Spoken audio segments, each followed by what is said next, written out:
Ni Senator Tolentino na hindi na pwedeng itawid sa 20th Congress. Maganda rin yung mga argumento. Kung napanood mo yung debate. Yes. Sabi nga lang ng mga botante, bakit ngayong kala? Bakit? Kakampi ka rin naman pala kay Duterte. Sara.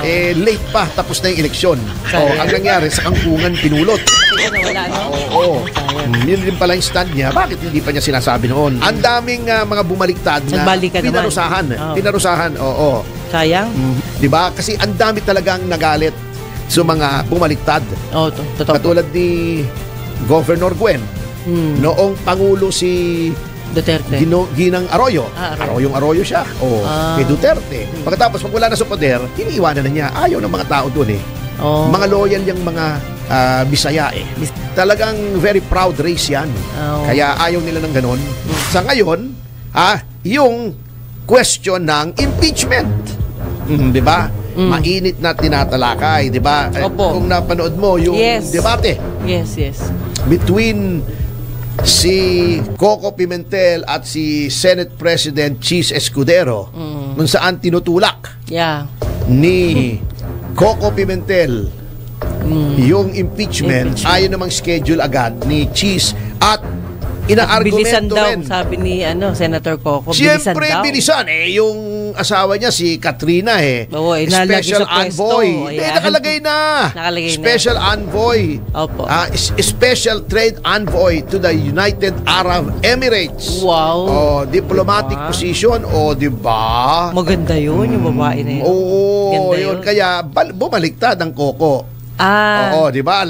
Natalakay na natin yan. May rason. Lalong-lalo na ngayon, wala siyang gagawin ng 3 taon. Natalo siya Kasi OLATS siya sa OLATS. Sa Marikina. So, yun nga, sinasabi naman ni Senator Tolentino, na hindi na pwedeng itawid sa 20th Congress. Maganda rin yung mga argumento na ibinigay niya. Sabi nga lang ng mga botante, bakit ngayong kala? Bakit? Kakampi ka rin naman pala kay Sara. Late pa, tapos na yung eleksyon. Ang nangyari, sa kangkungan pinulot. Siya nawala, Sayang. Yun din pala yung stand niya. Bakit hindi pa niya sinasabi noon?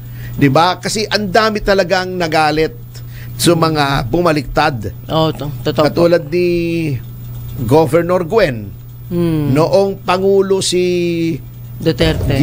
Ginang Arroyo. Arroyo siya. Kay Duterte. Pagkatapos, pag wala na sa poder, iniiwanan na niya. Ayaw ng mga tao doon Mga loyal yung mga Bisaya Sila nga ang unang-unang lumaban sa mga banyaga, di ba? Si Lapu-Lapu. Di ba? Hindi, di ba? Talagang very proud race yan. Kaya ayaw nila ng ganon, yung pabali-baliktado. Hunyango din, di ba? Hunyango, paiba-iba yung kulay. Yes, ayaw nila ng ganon. Yun ang nangyari. So, yun din ang nangyari kay Senator Tolentino, di ba? Ang dami. Ang daming mga bumaliktad na pinarusahan. Pinarusahan, Sayang. Eto, may 4 daw na senador na kumakausap sa kanya na siya ay mag-Senate President. Kayo, sa palagay niyo, attorney, anong tingin niyo? Ewan ko, bahala ang Senado. Kung baga sa kwan bahay nila yun, ba't pakikialaman natin? Pero may isa pang contender. Actually, magiging 3-way fight. Kung sakasakali. Kasi gusto rin ng dating Senate President na makuha ang kanyang dating trono. Si Vic Soto. Hindi si Vic. Si Vic Soto tuloy. Vic Subiri. Si Tito Soto. Tito Soto. Tito Soto. Naiisip ko tuloy yung kay Pepsi Paloma. Hindi. Pinagtanggol ko si Vic Soto ron, Opo. Pinagtanggol ko siya. So, magiging 3-way fight. Si Chis Escudero, siyempre, gusto niyang siya pa rin ang Senate President. Opo. Baka hatakin ni Heart Evangelista yung kanyang hikaw pagka natanggal siya, di ba? Baka tanggalin din yung hikaw niya. Gusto ni Amy siya. Kasi para ma-counterbalance yung pinsan niya. Oh. And then, gusto ni Tito Soto siya, kasi dati na siyang Senate President, at in fairness, maayos naman ang pamamalakan kapag siya ay Senate President. Kumbaga, nasa gitna lamang siya lagi. Opo. So, yun ang mangyayari. So, away, magpipinsan na naman ito. Speaking of away, magpipinsan, di ba? Biglang lumabas. Si Mayor Alfred Romualdez, na pinsan din. Asawa ng friend ko yan, si Kring Kring Gonzales. Ganun ba? Yes. Hindi ko alam kung yung kung kapatid ba niya, kapatid yata niya, yung asawa ni Michelle Dairit. Yun lang. Hindi. Oo. Yung kapatid ng kaibigan ko, very close sa akin, na si Christine Dairit. Alam ko, Romualdez ang asawa nun eh. Anyway, ang alam ko, si Alfred ay mayor ng Tacloban. Nakakapanalo lang, ano? Opo. At ang kanya namang tinutulig sa ngayon, kasi yun daw San Juanico Bridge. Di ba naglabas na siya ng pahayag? Yes. Bakit daw biglang naisipan naman from out of the blue na ayusin yung San Juanico Bridge at pagkalaki-laki pa daw ng budget. Hindi daw niya maintindihan, ang original estimate daw ay 800 million, naging 5 million ba? 5 billion!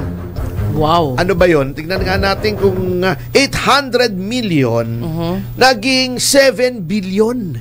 Baka lalagyan ng mas maganda. Oo nga, pero additional. Sabi nga niya, wala naman daw problema. Pero sabi niya, paki-explika. Ayun. Bakit? Kasi, sino daw nagsagawa ng pag-aaral na dapat sarhan sa malalaking mga sasakyan ang San Juanico Bridge? Yun. Kasi parang, ang kanya lang naman, kulang ng paliwanag eh. Opo. Bakit nananahimik yung bridge doon? Di ba? Ginagamit naman. Bigla na lamang, whoops! Sira yung bridge. Pagawa natin. In-estimate. 800 million. Di pagagawa, no? Pagkatapos kabala-mala, uy, hindi na pala 800 million, mali pala kami. Siyempre, pag nagkamali ka ng estimate, siyempre, kung 800 million, tumaas man ng konti, di ba? 900 million, hindi pala 800 million, 900 million, 1 5 billion pala. 7! 7 na? 7 billion!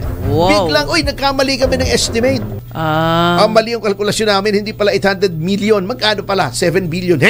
Grabe. Ang laki namang pagkakamali noon. Hindi ba marunong anong pinangkwenta? Hindi, mahal kasi materyales ngayon, sir. Kahit na pag nag-estimate ka, contractor ka, maaaring magkamali ka. Konti lang. Kahit paano mahal ng anong ginamit mo? Di estimate puwet yun. Logarithm yun, 800 sir. million, 7 billion pala. Logarithm yung ginamit. Mo namang kontratista, di paano kang kumikita, estimate ka 800 million, 7 billion pala. Anong klaseng contractor ka? Anong klaseng consultant ka? Anong klaseng expert ka kung ang estimate mo 800 million, 7 billion pala? Baka sinakyan yung EDSA, hindi kaya? Sabay sila sabay isasarasan yun sinasabi natin, supposedly, diba? Parang ginagamit na last 2 minutes ng administrasyon na para kumita. Di ba yun nga ang parang implication ng sinasabi ni Mayor Romualdez? Napansin ko lang. Hindi, talagang sabay Bago, hindi lang napakalaki, sasarhan mo pa yung bridge. Kaya nag-state of emergency ang Tacloban City. Can you imagine? Bakit? Wala nang pumapasok na pagkain, walang pumapasok na gasolina, walang pumapasok na mga supplies. Anong klase yun? Basta walang sasarhan. Di ba?